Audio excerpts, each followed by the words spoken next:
today's Monster Manual Mini, we're going to be turning to page 265 and 6 in the Monster Manual to talk about goblins.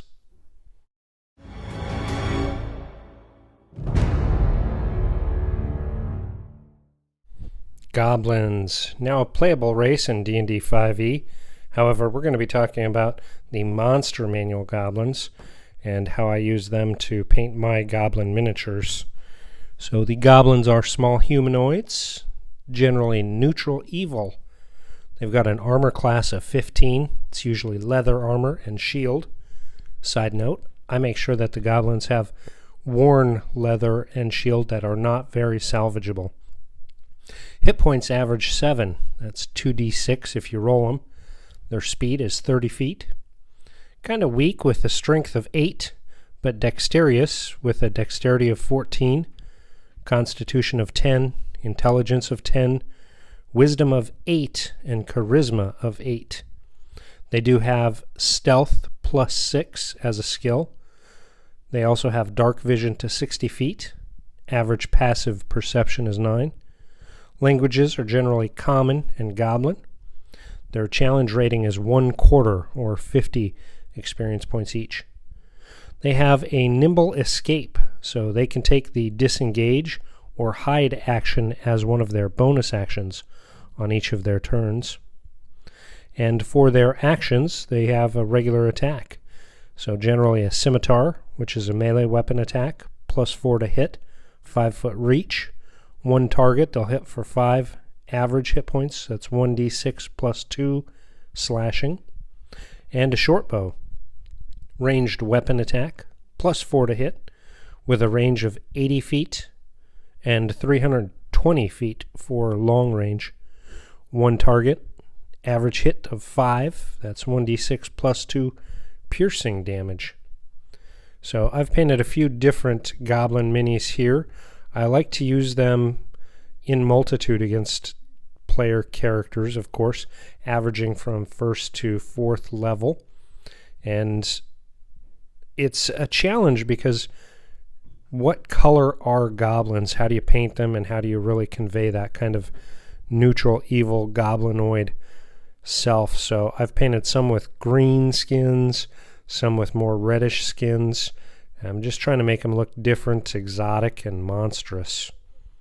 So goblins as a whole, their culture is really based to be kind of black-hearted, selfish humanoids that lair in caves or abandoned mines and other like dismal settings. Individually, they know they're fairly weak, so they gather in large, sometimes overwhelming numbers, and they crave power and regularly abuse whatever authority they obtain.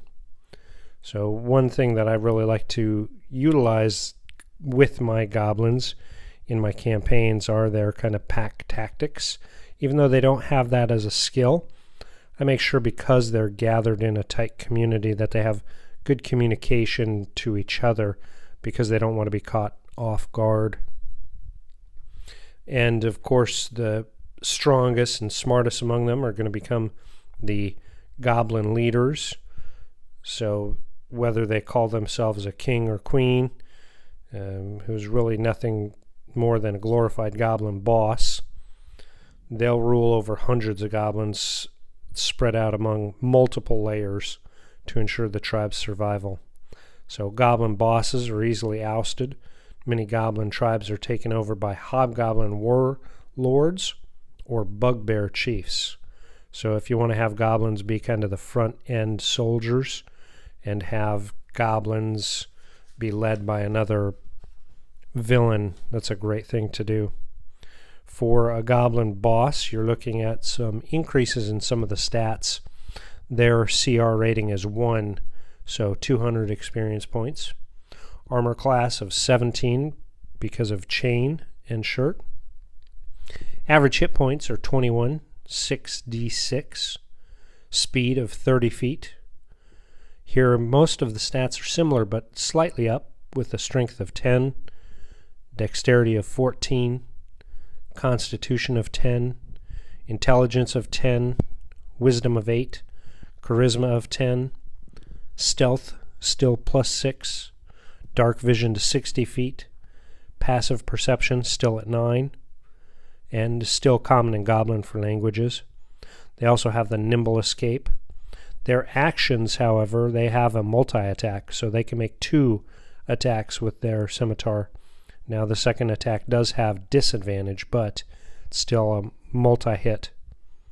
And of course scimitar is their melee weapon, +4 to hit, reach of 5 feet. So 1d6 +2 slashing damage, averaging 5.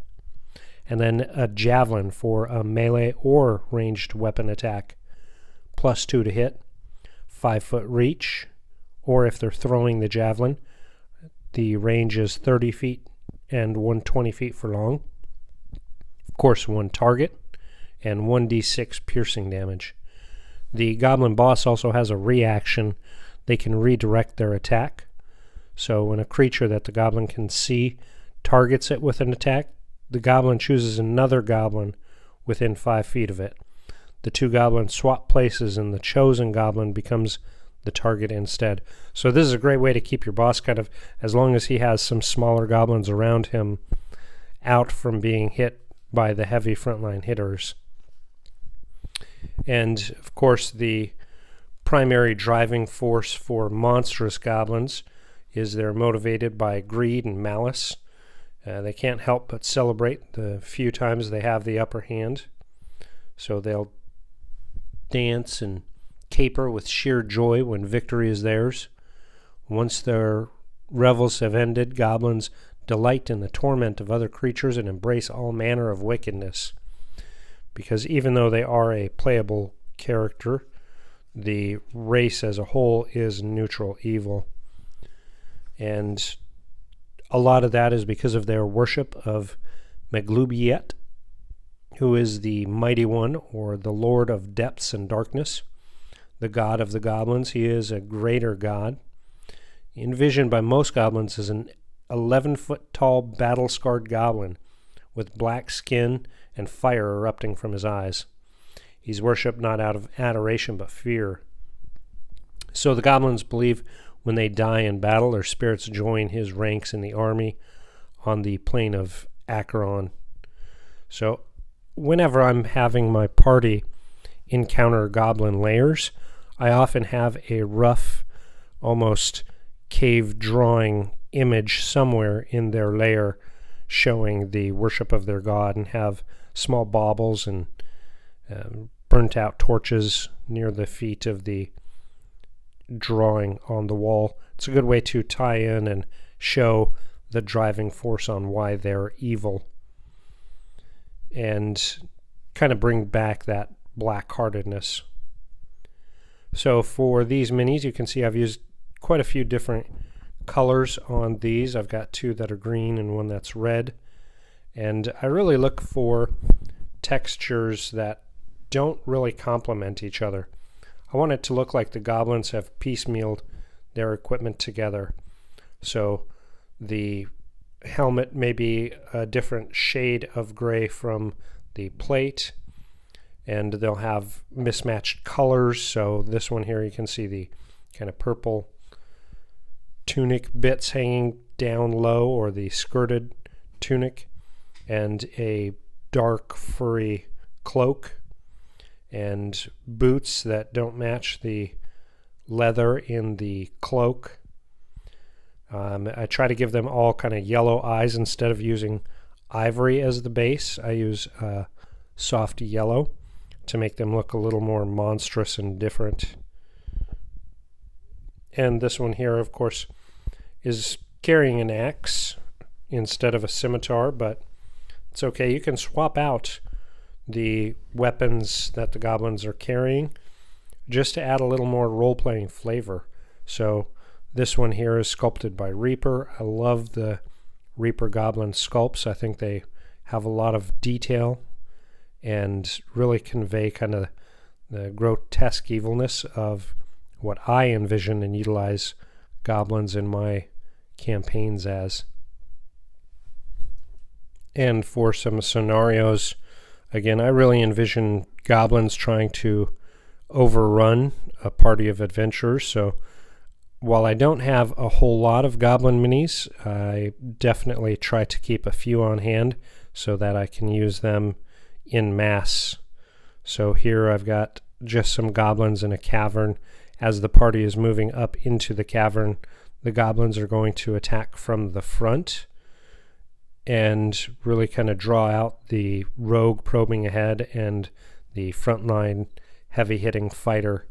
But I also know that the goblins are fairly crafty. Their intelligence is not, very bestial, so I'll have cubby holes where goblins can access the players from the side or back, so that your range characters and spellcasters are not completely safe.